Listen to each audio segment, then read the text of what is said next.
OnePlus அஃபிஷியலாக ஓப்போவோட சப்ராண்ட் ஆகையில் உங்களை மாதிரியே எனக்கும் பல கேள்விகள் இருந்துச்சு. இப்போ என்ன பண்ண போகிறாங்க, ரேட்டெல்லாம் ஏற்ற போகிறாங்களா, இல்லை எப்படி கஸ்டமர் ஃபோக்கஸ்டாக இருந்தாங்களோ அதுலேருந்து நிறைய மாற போகிறாங்களா, இந்த மாதிரி பல கேள்விகள் இருந்துச்சு. அதுக்கப்புறம் ஓப்போ சூஸ் பண்ண சில விஷயங்கள், உதாரணத்துக்கு 10 ப்ரோவோட ப்ரைஸிங், அலர்ட் ஸ்லைடர் ரிமூவல், இதெல்லாம் பார்த்ததுக்கப்புறம் சரி அவ்வளோதான் OnePlus கதை முடிஞ்சது போல் அப்படின்னு நினச்சேன். பட் இப்போ OnePlus 11R இந்த ஃபோனில் நிறைய விஷயங்கள் திருப்பியும் யூசர் ஃப்ரெண்ட்லியாக ஒரிஜினல் OnePlusோட அந்த ஃபீலோட லான்ச் பண்ணியிருக்காங்க. அட்லீஸ்ட் ஆன் பேப்பர் பார்க்குறதுக்கு இந்த ஃபோனில் ஸ்பெக்ஸ் நல்லா இருக்குது, பில்ட் சாலிடாக இருக்குது, ஆப்டிக்ஸும் பெருசாக குறை சொல்லிக்கிற மாதிரி இல்லை. ஓவரால் ஒரு காம்படேட்டிவ் ப்ரைஸ் பாயிண்டில் ரொம்ப நல்ல ஃபோன் எடுத்துகிட்டு வந்திருக்க மாதிரி தெரியுது. ஸோ இந்த வீடியோவில் இந்த OnePlus 11R பற்றி தான் டீட்டெயில்டாக பார்க்க போகிறோம். ஹே கைஸ், என் பேர் ஆஷ், நீங்கள் பார்த்துட்டு இருக்கிறது C4E Tech தமிழ். வீடியோ பிடிச்சிருந்துச்சுன்னா என்ன பண்ணணும் உங்களுக்கே தெரியும். இப்போ வீடியோக்கு போவோம். கைஸ், ஆரம்பிக்கிறதுக்கு முன்னாடி ஒரு சின்ன ரிக்வெஸ்ட். நீங்கள் டெலகிராம் யூஸ் பண்ணிங்கன்னா கீழே உள்ள லிங்கை யூஸ் பண்ணி C4E Tech தமிழ் டெலகிராம் சேனலை ஜாயின் பண்ணுங்கள். அப்லோட்ஸ்லாம் ட்ராக் பண்ணுறதுக்கு கொஞ்சம் வசதியாக இருக்கும். ஸ்பேம் பண்ண மாட்டேன், ப்ராமிஸ். முடிஞ்சால் ஜாயின் பண்ணுங்கள். நோட்டீஸ் பண்ணிங்கன்னா இந்த வீடியோவில் கொஞ்சம் வித்தியாசமாக ட்ரை பண்ணியிருக்கேன். அன்பாக்சிங்க்கு தனியாக பாக்ஸில் என்ன இருக்குன்னு ஒரு விஷயத்தையும் வாக் த்ரூ பண்ணாமல் இன்ட்ரோ டைத்துலேயே அன்பாக்சிங் ஃபுட்டேஜை ரோல் பண்ணேன். ஏன்னா இந்த பாயிண்டில் என்ன கேட்டிங்கன்னா எல்லாருக்குமே பாக்ஸில் என்ன இருக்குதுன்னு தெரியும், பெருசாக அங்கே ரியாக்ஷன்ஸ்னு எதுவும் கிடையாது. ஸோ நீங்கள் என்ன நினைக்கிறீங்க, இந்த மாதிரியே அன்பாக்சிங்ஸ் ஃபியூச்சரில் பண்ணலாமா, இல்லை திருப்பி அந்த வாக் த்ரூ ஸ்டைலே ஓகேன்னு நினைக்கிறீங்களா? உங்களுக்கு என்ன வேணுங்கிறத கீழே கமெண்ட்ஸில் சொல்லுங்கள். சரி, இப்போ நம்ம இந்த வீடியோக்கு வருவோமே. OnePlus 11R OnePlus 11க்கு ரொம்ப சிமிலராக இருக்குது. OnePlus 10R பற்றி நம்ம இதை சொல்ல முடியாது. ஏன்னா 10R டோட்டலாக டிஃப்ரெண்ட் ஃபோன் மற்ற OnePlus 10 சீரிஸ் ஃபோன்ஸோட கம்பேர் பண்ணல. ஸ்பெக்ஸ், டிசைன், லாங்குவேஜ், உங்களுக்கு டெக் பற்றி ரொம்ப ஐடியா இல்லைன்னா இந்த ரெண்டு ஃபோன்ஸையும் பார்த்தோன்னா ஒரே சீரிஸ் ஃபோன்ஸ் அப்படின்னு நினைக்க மாட்டீங்க. ஆனால் இங்கே அந்த மாதிரி இல்லை. 11, 11R ரெண்டுமே பார்க்குறதுக்கு கிட்டத்தட்ட ஒரே மாதிரி தான் இருக்குது. பட் அஃப்கோர்ஸ் ரேட்டு கம்மிங்கிறதுனால சில டிஃப்ரென்சஸும் இருக்குது. ஸோ என்ன டிஃப்ரென்சஸ், அங்கேருந்து ஆரம்பிப்போம். இப்போ 11Rல பழைய Gorilla Glass 5 யூஸ் பண்ணியிருக்காங்க. ஸோ விக்டஸ் எதுவும் இல்லை. பேக் பார்க்குறதுக்கு ஒரே மாதிரி இருந்தாலும் 11Rல இன்னும் கொஞ்சம் ஸ்மூத்தான ஃபினிஷ் இருக்குது OnePlus 11ஓட கம்பேர் பண்ணல. சைட்ஸ் இந்த ஃபோனில் பிளாஸ்டிக், அலர்ட் ஸ்லைடர் இன்னமும் இன்க்ளூட் பண்ணியிருக்காங்க. ஸோ அது ஒரு பாசிட்டிவ். இன்ஃபேக்ட் எதிர்பார்க்காத மாதிரி 11Rல ஒரு IR பிளாஸ்டரும் இன்க்ளூட் பண்ணியிருக்காங்க. OnePlus 11லையோ இல்லை மற்ற OnePlus ஃபோன்ஸ்லையோ இந்த மாதிரி ஃபீச்சர் நம்ம டிப்பிக்கலாக பார்க்குறது இல்லை.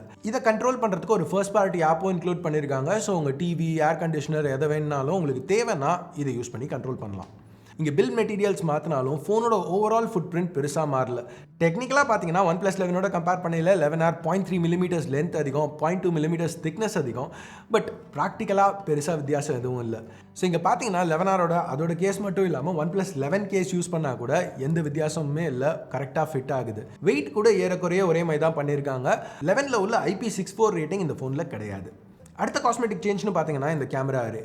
OnePlus 11Rல இது பிளாஸ்டிக், அந்த ஹாசல்பிளாட் லோகோவும் இப்போ ரிமூவ் ஆயிருக்கு. இது போக அந்த கிளாஸ் கடியில் உள்ள பேட்டர்னும் ஸ்லைட்டாக டிஃப்ரெண்ட்டாக இருக்குது. இந்த சேஞ்சஸ்லாம் இருந்தாலும் பிரைமரி கேமரா சென்சர் இன்னும் அதே தான். ஹாசல்பிளாடோட கலர் டியூனிங் இல்லாட்டி கூட ரிசல்ட்ஸ் ரொம்பவே க்ளோஸாக இருந்துச்சு. இது நம்ம எதிர்பார்த்தது தான். ஏன்னா ரெண்டு ஃபோன்ஸ்லையும் ஒரே 50 megapixel Sony IMX890 sensor, f1.8 optically stabilised லென்ஸோட பேர் ஆயிருக்கு. ஸோ பேசிக்காக பிரைமரி கேமரா ரொம்ப நல்லா பெர்ஃபார்ம் பண்ணுது. லோ லைட்டில் கூட இங்கே பார்த்தா உங்களுக்கே தெரியும், டீட்டெயில்ஸ் நல்லா இருக்குது, நாய்ஸ் லெவல்ஸ் கம்மியாக இருக்குது, இமேஜ் இம்ப்ரெசிவாக இருக்குது. வீடியோ 4K 60 FPSக்கு ரெஸ்ட்ரிக்ட் ஆகிருக்கு. சிப்பில் 8K கேப்பபிலிட்டி இருந்தாலும் அவங்க லாக் பண்ணியிருக்காங்க. இதுக்கு காரணம் என்னன்னு எனக்கு தெரில. பட் 4K 60 ஃபுட்டேஜ் நல்லா தான் இருந்துச்சு. செகண்டரி கேமராவில் தான் காஸ்ட் கட்டிங் நோட்டிசபிளாக இருக்குது. இங்கே 8 மெகாபிக்சல் அல்ட்ரா வைட் கொடுத்துருக்காங்க 11Rல. OnePlus 11ல் உள்ள அந்த 48 மெகாபிக்சல் அல்ட்ரா வைட் அளவுக்கு இது இல்லை. பட் ஸ்டில் சர்வீசபிள்னு சொல்லலாம். டீசெண்டான இமேஜஸ்.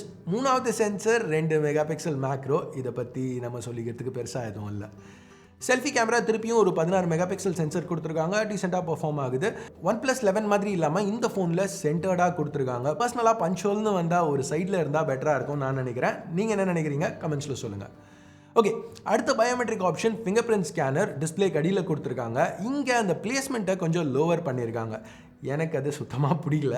ஏன்னா OnePlus 11ல் உள்ள பிளேஸ்மெண்ட் எனக்கு ரொம்ப பர்ஃபெக்டாக பட்டுச்சு, ஈஸியாக ரீச் பண்ண முடிஞ்சுது. டிஸ்பிளேன்னு வரையில் 6.7 inch 1.5K AMOLED panel use ஆயிருக்கு. போன வீடியோவில் சொன்ன மாதிரியே Full HD+னு வரையில் இங்கே நம்மளுக்கு 1080 பிக்சல்ஸ் கிடைக்குது. Quad HDன்னு வரையில் அது 1440p மாறுது. இங்கே ரெண்டுத்துக்கும் நடுவில் ஒரு middle ground 1240 pixels. So pixel density கிட்டத்தட்ட 450 பிக்சல்ஸ் per inch. ஸோ நல்லா ஷார்ப்பாக இருக்குது. இந்த பேனலுக்கு HDR10+ சப்போர்ட்டும் இருக்குது. Max peak brightness 1450 nits. So outdoor யூசேஜ்க்கு எந்த பிரச்சனையும் இல்லை. இந்த டிஸ்பிளே எட்ஜஸில் கர்வ் ஆகுது. யூஸ்வலாக நம்ம ப்ரீமியம் ஃபோன்ஸில் தான் பார்ப்போம். இதில் OnePlus 11 நம்ம பார்க்குற மாதிரி லேட்டஸ்ட் LTPO கேப்பபிலிட்டிஸ் எல்லாத்தையும் ADFR 2.0 சப்போர்ட் இருக்குது. ஸோ 40லேருந்து 120 Hz வரைக்கும் ஆட்டோமேட்டிக்காக ரெஃப்ரெஷ் ஸ்விட்ச் ஆகும், இன்னும் எஃபிஷியண்ட்டாக இருக்கிறதுக்காக. எஃபிஷியன்சி பற்றி பேசையில் பேட்டரி கெப்பாசிட்டி OnePlus 10Rலேருந்து இன்க்ரீஸ் ஆகிருக்கு. இங்கே 5000 mAh பேட்டரி கொடுத்துருக்காங்க. அந்த 100 வாட் சார்ஜரோட பேர் ஆகையில் ரொம்ப ரிசல்ட்ஸ் நல்லா இருக்கு. இந்த 11R 0 to 50 10 நிமிஷத்துக்கு கம்மியாக சார்ஜ் பண்ண முடியும். 0 to 100 கிட்டத்தட்ட 25 நிமிஷம். ஸோ ரொம்ப ரெஸ்பெக்டபிள், நல்ல ஃபாஸ்டான சார்ஜிங். ஓப்போவோட பேட்டரி ஹெல்த் இன்ஜினும் இங்கே இன்க்ளூட் ஆகிருக்கு. அது மட்டும் இல்லாமல் சூப்பர் வூக் எஸ் சிப்செட்டும் இன்க்ளூட் பண்ணியிருக்காங்க. இந்த சிப்செட்டில் 13 டிஃப்ரெண்ட் டெம்பரேச்சர் சென்சர்ஸ் யூஸ் பண்ணுறாங்க சார்ஜிங்கை மானிட்டர் பண்ணுறதுக்கு. ஸோ நீங்கள் மற்றதெல்லாம் என்ன யூஸ் பண்ணுறீங்கிறது சார்ஜ் பண்ணுறதுனால அஃபெக்ட் ஆகாமல் இருக்கணுங்கிறது தான் இங்கே அவங்க ட்ரை பண்ணுறது. உதாரணத்துக்கு இப்போ கேம் விளையாடிட்டு இருக்கீங்கன்னு வச்சுக்கோங்க. அந்த சார்ஜிங் ஸ்பீட்ஸ் உங்கள் கேம் விளையாடுறதுனால எவ்வளோ ஹீட் பில்டப் ஆகுதோ அதுக்கு ஏற்ற மாதிரி ஆப்டிமைஸ் ஆகிக்கும். ஸோ உங்களுக்கு கேமிங் பெர்ஃபார்மன்ஸ் அஃபெக்ட் ஆகாமல் இருக்கணுங்கிறதுக்காக. ஸோ பெர்ஃபார்மன்ஸ் பற்றி பேசையில் OnePlus 11Rல Qualcommோட Snapdragon 8+ Gen 1 SoC use பண்ணியிருக்காங்க. எஸ், OnePlus 11ல் பார்க்குற 8 Gen 2ஓட இது ஒரு ஸ்டெப் கம்மி தான், இல்லைன்னு சொல்ல. பட் இன்னமும் இது ரொம்பவே ஒரு பவர்ஃபுல்லான சிப். என்ன நீங்கள் ரன் பண்ணணும்னு நினச்சாலும் இதில் ஸ்மூத்தாக ரன் பண்ண முடியும். இது கூட 16 GB வரைக்கும் LPDDR5X ரேமும் 256 GB வரைக்கும் UFS 3.1 ஸ்டோரேஜும் இன்க்ளூட் ஆகிருக்கு. இது மட்டும் இல்லாமல் OnePlus ஒரு 3D கூலிங் சிஸ்டமும் இன்க்ளூட் பண்ணியிருக்காங்க. டெம்பரேச்சர்ஸ் செக்கில் இருக்கணும், ஓவர் ஹீட் ஆகக்கூடாதுங்கிறதுக்காக. இது ரன் ஆகிட்டு இருக்கிறது OxygenOS 13ல் Android 13 மேலே பில்ட் பண்ண வெர்ஷன். நல்லா ஸ்மூத்தாக ரன் ஆகுது. 3 வருஷம் ஆண்ட்ராய்டு வெர்ஷன் அப்டேட்ஸும் 4 வருஷம் செக்யூரிட்டி பேட்சஸும் இந்த ஃபோனுக்கு ப்ராமிஸ் பண்ணுறாங்க. இங்கே லினியர் எக்ஸ்-ஆக்சஸ் மோட்டர் இருக்கிறதுனால ஹாப்டிக்ஸ் நல்லா கிறிஸ்பாக இருக்குது. அந்த யூசர் எக்ஸ்பீரியன்ஸ் இதனால கொஞ்சம் பெட்டராக இருக்குன்னு கூட சொல்லலாம். RAM Vita ஆப்ஷனும் இன்க்ளூட் பண்ணியிருக்காங்க. ஸோ OnePlusோட கிளைம் என்னென்னா 44 ஆப்ஸ் வரைக்கும் ஓப்பனாக வைக்க முடியும் மெமரியில்னு. ஸோ அது எக்கச்சக்கமான ஆப்ஸ், யாருக்கு அது தேவைன்னு எனக்கு சத்தியமாக தெரில.